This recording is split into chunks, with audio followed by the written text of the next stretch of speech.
He's moving. Ethan. Well, you should have. The kid dropped the ball. Didn't fire the ball a second. He dropped the ball going to third, so he should have been. He didn't even have to slide.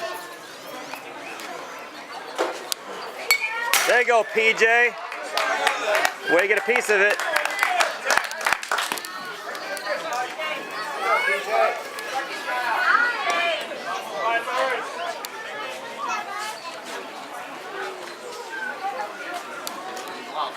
There you go! Yeah, PJ! Right up the gap.